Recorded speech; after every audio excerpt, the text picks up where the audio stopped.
Valtar stood before the massive screen in the observation center. His long fingers moved across the control panel with perfect accuracy. For 300 years, he had watched the empty space around their planet.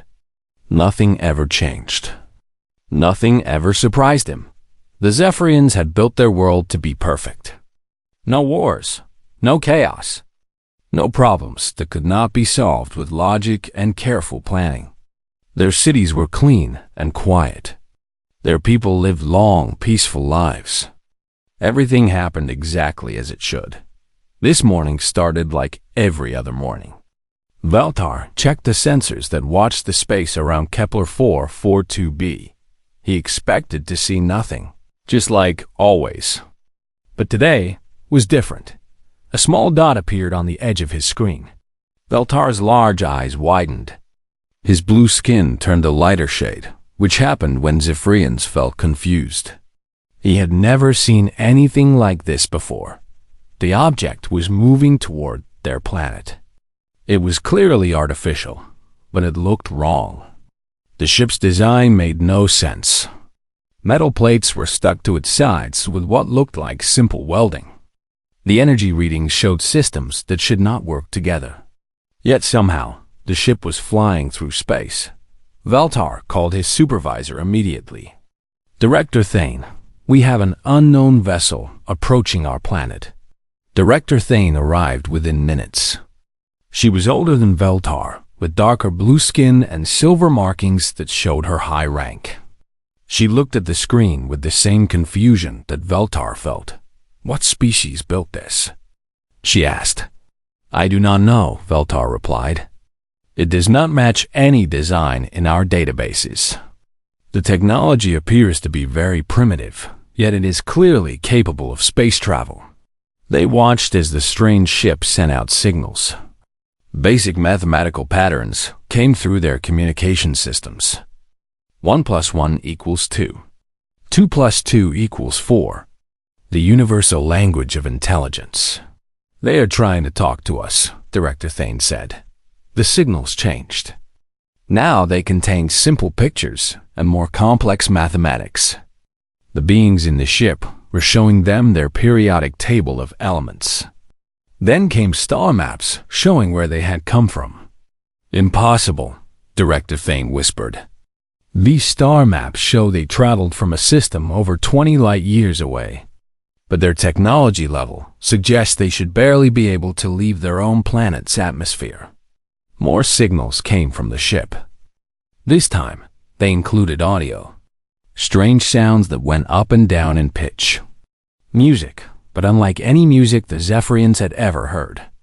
It was wild and unpredictable. Some parts were loud and exciting. Other parts were soft and made Valtar feel emotions he did not understand.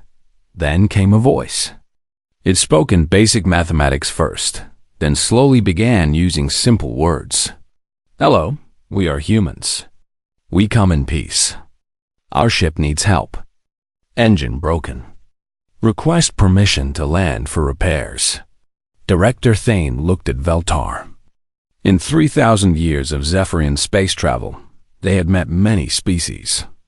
All of them followed logical patterns. All of them made sense. These humans were different. Should we allow them to land? Valtar asked. "The Council must decide," Director Thane replied. "This is too important for us to decide alone." Within 1 hour, the Zephyrian High Council gathered in their great meeting hall. 12 of the wisest Zephyrians sat in a perfect circle. Director Thane showed them the recordings of the human ship and the signals it had sent. Council leader Zaris spoke first. "The ship's design violates basic engineering principles. It should not be able to fly, yet clearly it does. How do we explain this?" "Perhaps they have technology we do not understand," suggested Council member Yara. "Hidden systems that our sensors cannot detect." "Or perhaps," said another Council member, "they are more dangerous than they appear. A species that can make impossible technology work might be a threat to our peaceful world." The debate continued for hours. Some council members wanted to help the humans. Others thought it was too risky. All of them agreed that these beings were unlike anything they had ever encountered. Finally, council leader Xeris made the decision. We will allow them to land, but only at the outer spaceport, away from our main cities. We will help them repair their ship, but we will be careful. A small team of our best scientists will study them while they are here. Veltar was chosen to be part of that team. As the senior observer who had first detected the humans, he would help make contact with them. The human ship landed 2 days later. It touched down on the metal platform of Spaceport 7 with a loud grinding noise. Steam poured from its engines. Veltar was amazed that it had landed safely. A door opened in the side of the ship. 5 beings stepped out. They were shorter than Zephyrians, with pink-brown skin and strange hair growing from their heads. They wore simple clothes and carried basic tools. One of them, a female with short brown hair, stepped forward. She raised her hand in what Veltar learned was a greeting called a wave. "Hello," she said. "I am Captain Sarah Chen. Thank you for letting us land. Our ship has been traveling for 8 months, and we really need your help." Veltar noticed something immediately. When Captain Chen spoke, her face changed. Her mouth curved upward in what humans called a smile. Her eyes became brighter. These changes seemed to happen automatically, but they were not logical. They served no clear purpose. "Welcome to Kepler 442b, Veltar replied, using the basic translation device his people had prepared. "I am Observer Veltar. We are curious about your species. You have traveled very far in what appears to be a very simple ship." Captain Chun laughed. The sound was loud and musical, but not like the organized music Zephyrians made. It was random and chaotic, yet somehow pleasant. "Simple is right," she said. "The persistence is held together with duct tape and prayers. We're explorers from Earth, looking for new worlds and new friends. We never expected to find a place like this." As Veltar looked at the humans and their impossible ship, he realized that this was the beginning of something completely new. These people, as they called themselves, would change everything the Zephyrians thought they knew about the universe. The day people arrived had begun. Captain Sarah Chun and her crew followed Veltar through the clean corridors of the Zephyrian research facility. Everything was perfectly organized. The walls were smooth and blue-white. No decoration existed anywhere. Even the air felt controlled and pure. "Your facility is very organized," said Dr. Elena Vasquez, the ship's medical officer. She was a short woman with dark hair and curious brown eyes. "How long did it take to build?" "The facility was constructed in exactly 437 days, Veltar replied. "All Zephyrian construction follows precise schedules and specifications." Marcus Rodriguez, the ship's engineer, whistled softly. 437 days for something this big? That's incredible. He was a tall man with rough hands and oil stains on his clothes. Must have been quite a project to coordinate.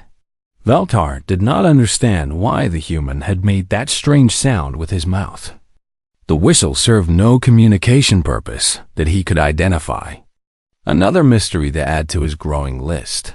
The humans had been on Kepler 442b for 3 days now. Each day brought new surprises. The Zephyrian observation team watched everything the humans did, trying to understand how these strange beings functioned. The humans were incredibly chaotic. They spoke over each other during meals. They laughed loudly at things that were not logically funny. Sometimes they argued about simple decisions, but somehow still worked together perfectly when it mattered. Dr. Vasquez had spent hours explaining human biology to the Zephyrian medical team. The information was disturbing and fascinating. "Your species has survived multiple extinction events?" asked Dr. Kempf, the chief Zephyrian medical researcher. "At least 6 major ones," Elena confirmed. Asteroid impacts, volcanic winters, ice ages, plagues. We've been nearly wiped out several times, but somehow we always bounce back stronger. Dr. Kent's skin turned pale blue. How is this possible? Our models show that such events would destroy any civilization. Elena smiled. Humans are really good at adapting. When things get bad, we find ways to survive. Sometimes we don't even know how we do it. We just refuse to give up. Meanwhile, Marcus had created chaos in the engineering section. The Zephyrians had shown him a power distribution problem at their best. Engineers had been studying for over 1,000 years. Their power grid worked perfectly most of the time, but it had small inefficiencies that their computer models could not solve. Marcus looked at the system for 30 minutes. Then he grabbed some spare parts from his toolkit and started making changes. "Wait," called Chief Engineer Zoran. "You cannot modify our systems without proper analysis and approval." "Trust me," Marcus said, connecting two components with a piece of wire. "I've got a feeling about this." The Zephyrians watched in horror as the human randomly modified their carefully designed system. None of his changes followed their engineering protocols. He was working purely on instinct. When Marcus finished, the power grid was running at 98% efficiency instead of 91%. 1,000 years of careful analysis had been beaten by 3 hours of human gut feeling. "How did you know that would work?" Zoran asked, his skin showing the pale color of confusion. Marcus shrugged. "I didn't know for sure, but I've worked on a lot of different systems. Sometimes you just have to try something and see what happens." The concept of trying something and seeing what happens was completely foreign to Zephyrian thinking. They analyzed everything thoroughly before making any changes. The idea of making modifications based on feelings was terrifying and impossible, but the results could not be argued with. Captain Chum spent her time talking with Director Thane about human space travel. The conversation confused the Zephyrian leader more with each passing hour. "You have been in space for only 70 years?" Director Thane asked. "That's right," Sarah confirmed. "We started with simple rockets. Now we've got ships like the Persistence that can travel between stars. But your ship appears to be held together with primitive materials. How do you maintain safety standards?" Sarah laughed. "Safety standards? We do our best, but space travel is dangerous. We accept that risk because exploration is worth it." Director Thane's large eyes widened. "You accept unnecessary risk? This is illogical.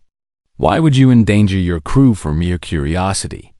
"Because that's what humans do," Sarah said simply. "We explore. We take chances. We go places we've never been before just to see what's there." The most disturbing human behavior was their emotional responses. Zephyrians had emotions, but they kept them controlled and logical. Humans let their emotions run wild. During dinner on the third night, Communications Officer James Park told a story about his childhood. It was a simple tale about learning to ride a bicycle. But as he spoke, his eyes became wet. Water actually came out of them. "Are you experiencing a medical emergency?" Veltar asked with concern. James wiped his eyes and smiled. "No, I'm fine. Just remembering my dad. He died 2 years ago. Good memories sometimes make me cry." Veltar could not understand this at all. James was remembering a positive experience, but his body was responding as if he were in pain. The concept of crying from happiness made no logical sense. Yet somehow, the crying seemed to help James feel better. After he finished his story, he was more relaxed and cheerful than before. The Zephyrian observers documented everything. Human behavior patterns that should have made cooperation impossible. Emotional responses that serve no clear purpose. Decision-making processes based on instinct rather than analysis. But despite all this chaos, the humans worked together beautifully. They supported each other through difficulties. They shared resources without being asked. They laughed together and solved problems as a team. Dr. Vasquez discovered something else that shocked the Zephyrians. Human DNA contained genetic markers from dozens of different evolutionary pressures. They had survived diseases, climate changes, and disasters that should have killed them all. Your species carries the genetic memory of incredible hardship, Dr. Kent observed. That's one way to look at it, Elena replied. I prefer to think we carry the genetic memory of incredible survival. Every challenge made us stronger. On their fourth night, the humans gathered around a small fire outside their ship. They sang songs together, told stories, and played simple games. The Zephyrians watched from a distance, trying to understand what they were seeing. The music was completely unorganized. Different voices sang at different times. Some humans played simple instruments that they had made from spare parts. Nothing was coordinated or planned, yet somehow the music was beautiful. It had a wild energy that the perfectly organized Zephyrian compositions lacked. It made Veltar feel emotions he had no names for. They are like controlled chaos, Director Thane observed. They should not function as a unit, yet they do. Perhaps, Veltar said slowly, chaos and order are not opposites. Perhaps they work together in ways we do not understand. As he watched the humans around their fire, Veltar began to realize that his people might be about to learn something completely new about the universe.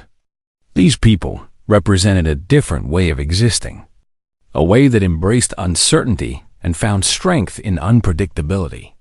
The human ship would be repaired soon. But Veltar suspected that when the humans left, the Zephyrians would never be the same again. The alarms began at dawn on the seventh day. Veltar was in the observation center when every warning system in the facility activated at once. Red lights flashed across all the screens. The calm, organized world of the Zephyrians suddenly filled with noise and chaos. Multiple contacts detected at the edge of the system, announced the main computer. Unknown vessel signatures. Massive energy readings. Warning, threat level critical.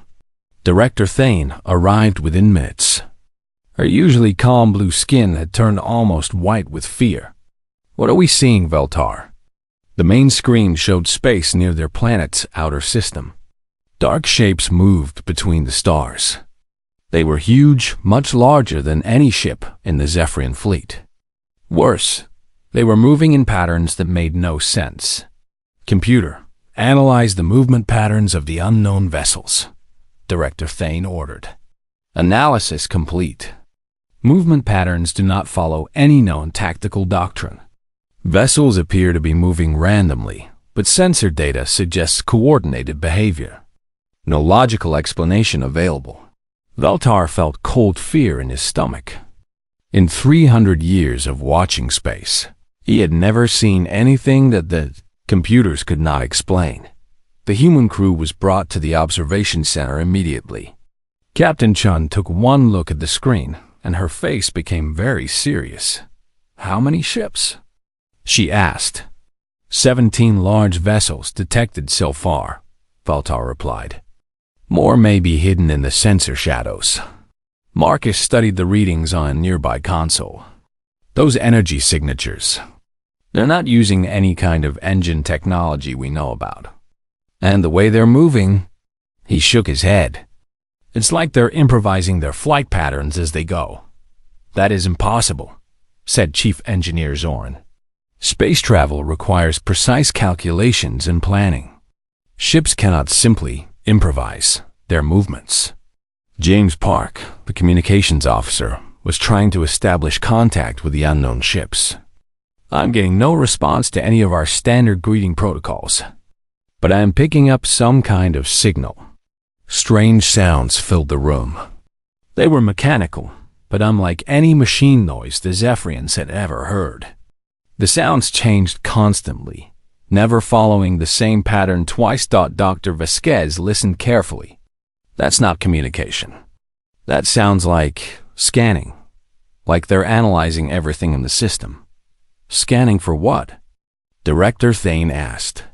I don't know, Elena replied. But whatever they're looking for, I don't think we want them to find it. The unknown ships continued moving toward Kepler 442b. As they came closer, the Zephyrian sensors picked up more details. The ships were not just large, they were massive. Each one was bigger than the main Zephyrian city, but the most frightening thing was their construction. The ships appeared to be partially organic. Metal and flesh worked together in ways that should not be possible. Living tissue grew around mechanical components. The entire vessels seemed to breathe. What kind of species builds ships like this? Veltar whispered. Captain Chen's face was grim. I'm not sure they are ships in the way we understand them. These might be living creatures that have been turned into machines, or machines that have learned to become living things. The first attack came without warning. One of the unknown vessels fired a beam of energy at Zephyrian Outpost Delta, a small research station on the planet's third moon. The station simply disappeared. No explosion, no debris. One moment it existed. The next moment there was empty space. The station has been completely disintegrated at the molecular level, reported the sensor operator. All 147 people on board are gone. Director Thane immediately activated the planetary defense network. Powerful shields came online around the major cities. Defensive weapon systems targeted the approaching vessels. All defense systems are now active, announced the computer. Optimal firing solutions calculated for all targets. The Zephyrian defense grid fired with perfect accuracy. Energy beams struck the unknown ships exactly where they would cause maximum damage. The attack should have destroyed at least half of the enemy fleet. Instead, the ships absorbed the energy beams. Their organic mechanical hulls seemed to drink in the weapons fire. The ships actually became brighter and faster after being attacked. Defense grid has no effect on enemy vessels, the computer reported. Recalculating attack patterns. But before the computer could finish its calculations, the unknown ships began their real assault. They fired weapons that the Zephyrian computers could not understand or predict. Some beams followed impossible curved paths through space. Others seemed to appear inside the defense shields without crossing the space between. The city of New Harmony was hit first. The attack came from 3 directions at once, using weapons that behaved differently each time they fired. The city's shields held for exactly 4 minutes and 37 seconds before failing completely. Evacuation protocols are in effect, Director Thane announced. All citizens must move to emergency shelters immediately. But the evacuation was going too slowly. The Zephyrians had always planned for logical threats that gave them time to respond properly. These attackers moved too fast and too unpredictably. Captain Chun stood up suddenly. We need to help them. Your ship cannot fight vessels of that size, Director Thane protested. You would be destroyed instantly. Maybe, Sarah admitted. But we can't just watch while your people die. The logical course of action is to preserve our remaining forces, said Chief Military Advisor. Kresh, we must calculate the optimal defense strategy. There is no time for calculations, Marcus interrupted. He was studying the tactical displays with growing excitement. Look at their attack patterns. They're not following any kind of strategy we can predict. That is exactly the problem, Kresh replied. No, that's the solution, Sarah said, understanding what Marcus was thinking. Your computer systems are trying to find logical patterns in illogical behavior. That's why your defenses are failing. Veltar looked between the humans and his own people. The Zephyrians were standing frozen, waiting for their computers to provide them with a logical solution. The humans were moving around the room, studying data, talking rapidly to each other. What are you suggesting? Director Thane asked. Let us take one of your fighters, Captain Chun said. We'll engage the enemy using human tactics. Human tactics that make no logical sense, Dr. Kent pointed out. Exactly, Elena said with a fierce smile. We'll be just as unpredictable as they are. Maybe more so.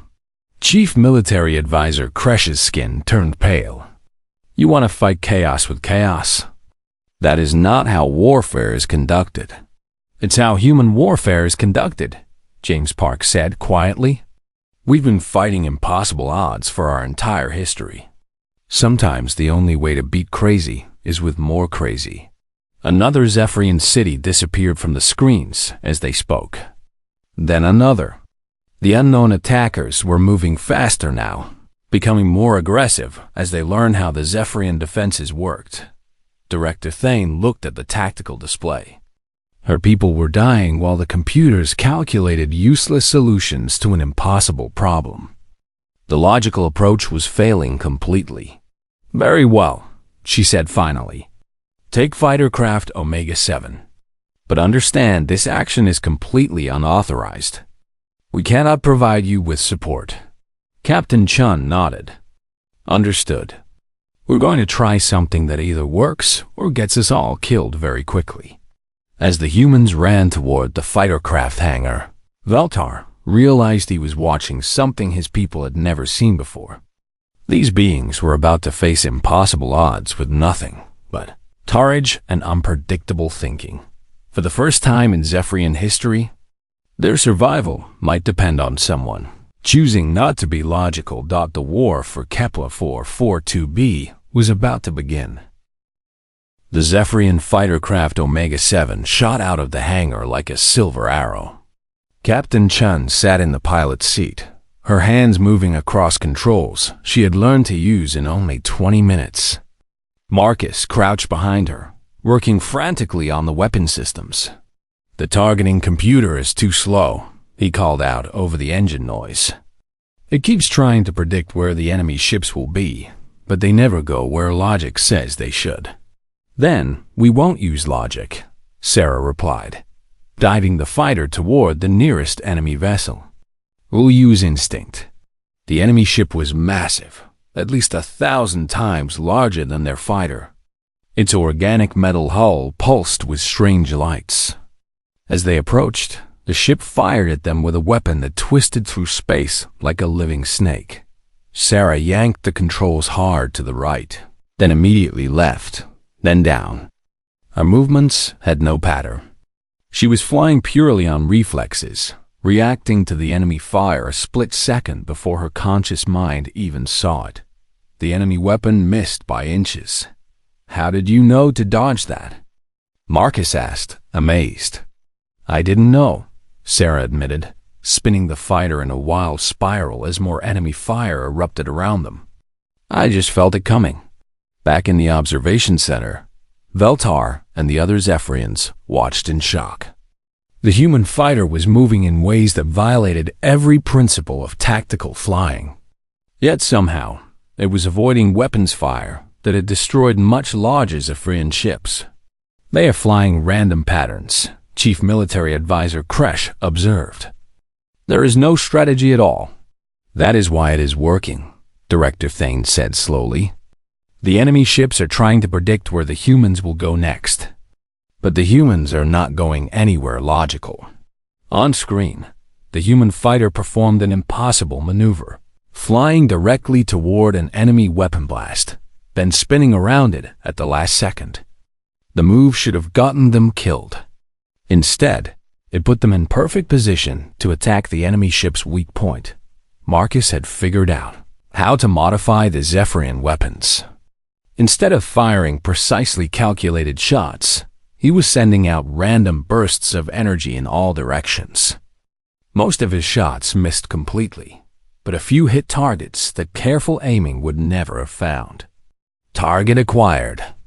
Marcus shouted as his wild firing struck something important inside the enemy vessel.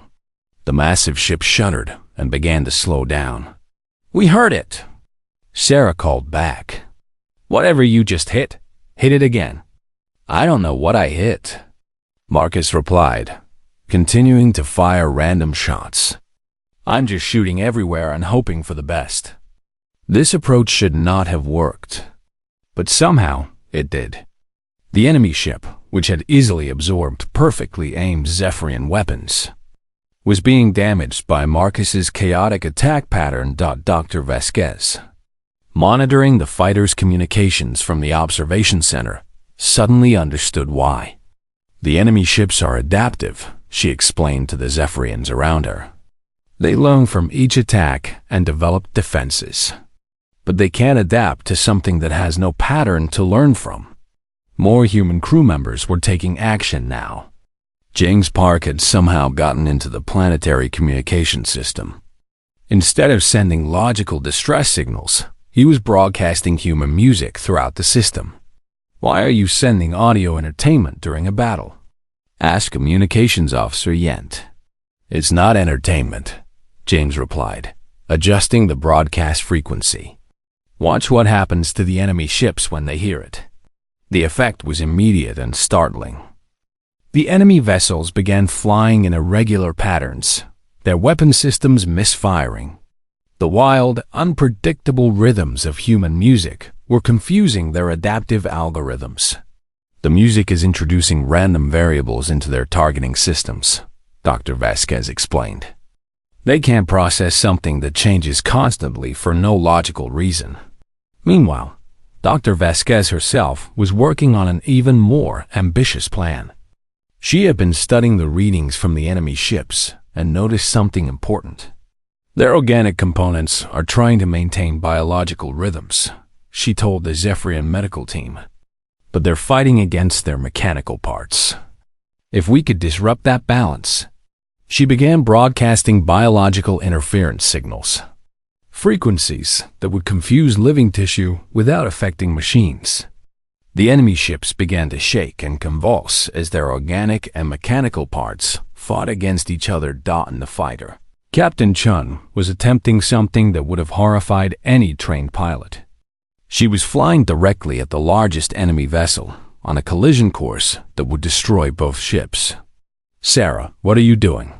Marcus called out in alarm.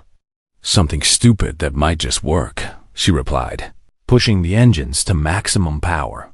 The enemy ship fired everything it had at the approaching fighter.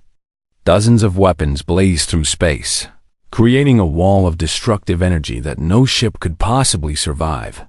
Sarah flew straight into it. At the last possible moment, she cut all power to the fighter's engines.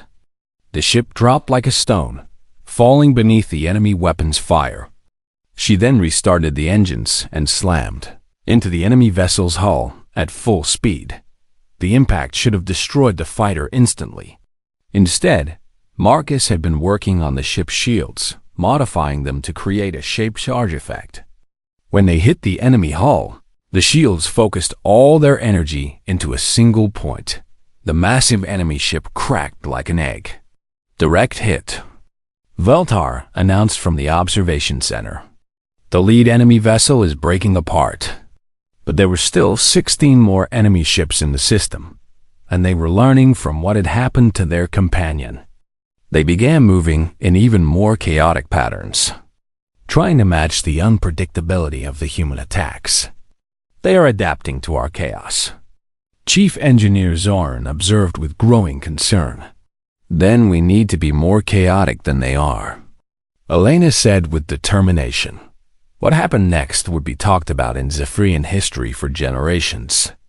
The humans abandoned every rule of warfare they knew and began attacking the enemy with pure creativity. Marcus used the fighters' repair systems to build weapons out of spare parts in the middle of combat. His improvised devices worked in ways that no engineer could have predicted. James broadcast random mathematical sequences mixed with human poetry and the sound of earth thunderstorms.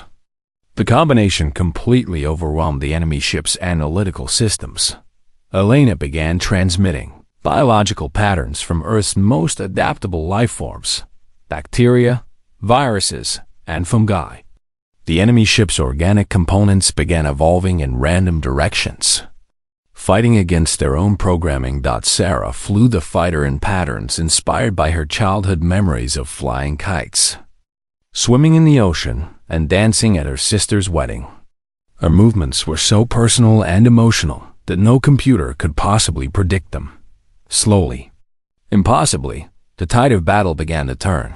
The enemy ships, designed to adapt to logical threats, could not handle the pure chaos of human creativity. Their systems overloaded as they tried to process attacks that came from human dreams, memories, and imagination. One by one, the massive vessels began to malfunction and drift away from the planet. "Enemy fleet is withdrawing," announced the sensor operator, disbelief clear in his voice. "Confirmed," Veltar added, staring at his screens in amazement. "The unknown vessels are leaving the system." In the fighter, Captain Chun slumped over the controls, exhausted. "Did we actually win?" Marcus looked at his jury-rigged weapon systems, held together with wire and hope. "I think we did, though I have no idea how." Dr. Vasquez's voice came through the communication system from the observation center. "We won because we were more human than they expected anyone to be." As the enemy ships disappeared into deep space, the Zephyrians began to understand that they had witnessed something extraordinary. The humans had not just saved their planet. They had shown them a completely different way of thinking about problems. Sometimes, the most logical thing to do was to abandon logic entirely. 3 weeks after the battle, Veltar stood in the same observation center where he had first detected the human ship. But everything was different now. The quiet, orderly world of the Zephyrians had been changed forever. Young Zephyrians were learning to paint with wild, bright colors. Their music now included unexpected rhythms and emotional melodies. In the engineering departments, scientists were experimenting with intuitive design, building things based on feelings, rather than pure logic. The changes frightened some of the older Zephyrians, but they could not argue with the results.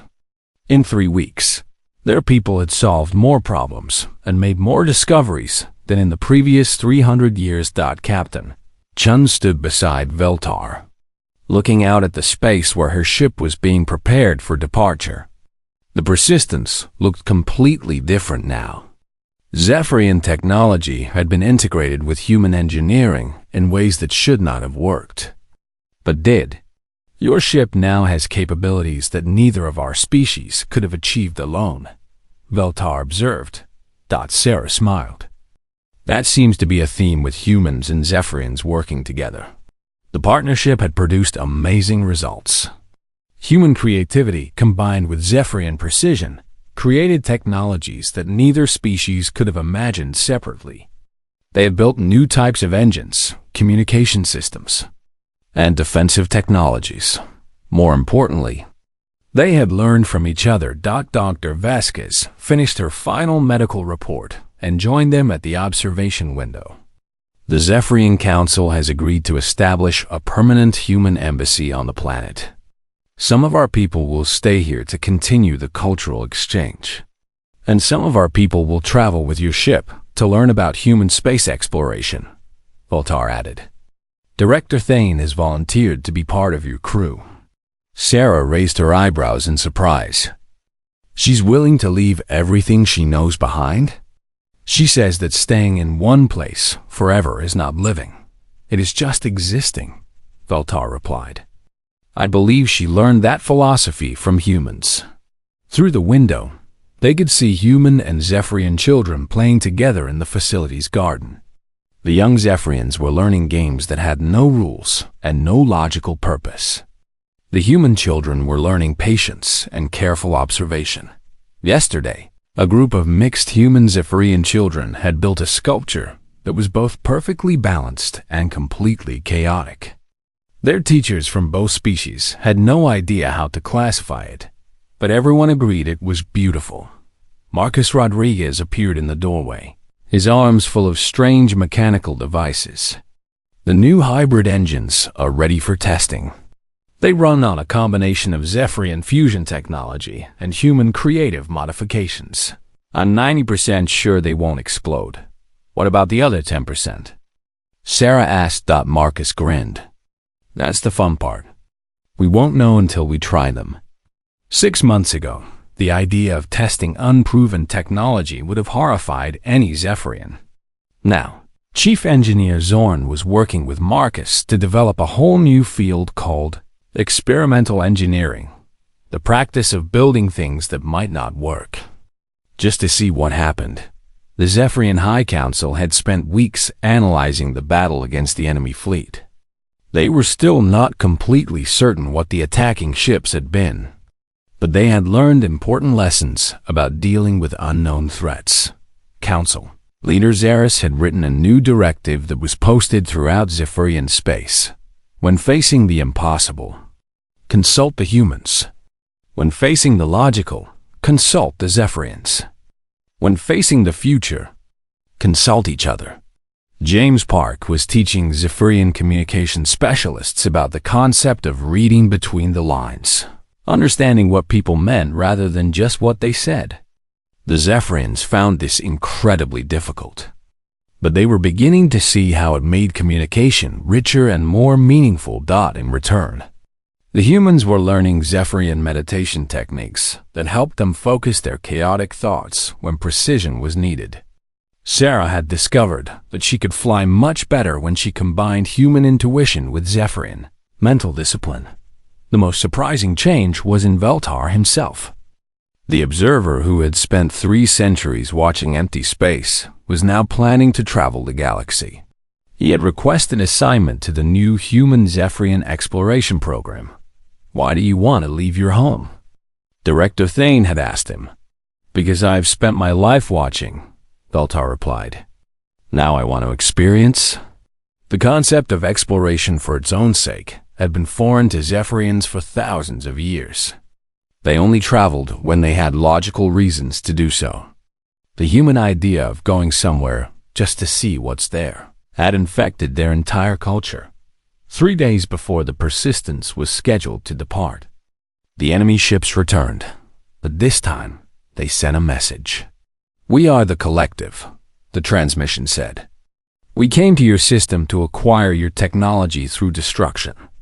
But you fought us with methods we could not understand or predict. We request negotiation. The message was full of uncertainty and confusion. The beings who called themselves the Collective had apparently never encountered a species that could match their adaptability. They want to talk instead of fight, Helena observed. That's definitely progress. The negotiations took place in space, with human and Zephyrian ships working together to establish communication with the Collective vessels. What they learned was both frightening and hopeful. The Collective was a merger of biological and artificial intelligence that had been consuming star systems for millennia. They absorbed other species' knowledge and technology, always seeking to become more perfect and powerful, but they had never encountered pure creativity before. Human unpredictability and Zephyrian precision, working together, had created something entirely new, a form of intelligence that could not be absorbed or understood through their usual methods. You have shown us that perfection is not the only goal worth pursuing, the Collective's representative explained. Through their mechanical organic communication device, we request permission to study your chaos cooperation. The result was the first treaty ever signed between the Collective and any species they had tried to destroy. Instead of consuming Kepler 442b, they would establish a research station to study human Zephyrian cooperation. As the Persistence prepared for launch, Veltar stood with Captain Chun one last time in the observation center. The space around their planet was now filled with ships from 3 different species, all working together to understand what they had discovered. Do you think this is really the beginning of a new age? Veltar asked. Sarah looked out at the mixed fleet of human, Zephyrian, and Collective vessels. I think it's the beginning of a much more interesting universe. The Persistence launched at dawn, carrying a crew of humans and Zephyrians toward unknown stars. In the cargo hold, They carried seeds of earth plants and samples of Zephorian crystal technology. They also carried something more valuable, the knowledge that different ways of thinking could create miracles. When they worked together on Kepler 442b, children of two species played games that had never existed before. Scientists from three civilizations worked on problems that none of them could have solved alone. Artists created beauty from the combination of logic and chaos. Galtar's final report as a planetary observer contained one simple sentence: "The day people arrived was the day our universe became infinite." In the depths of space, the Persistence jumped to faster-than-light speed using engines powered by human dreams and Zephyrian mathematics. Behind them, they left a world where the impossible had become normal. Ahead of them waited a galaxy full of wonders that could only be discovered by those brave enough to explore with both logic and madness as their guides. The age of exploration had begun again, and this time it would never end.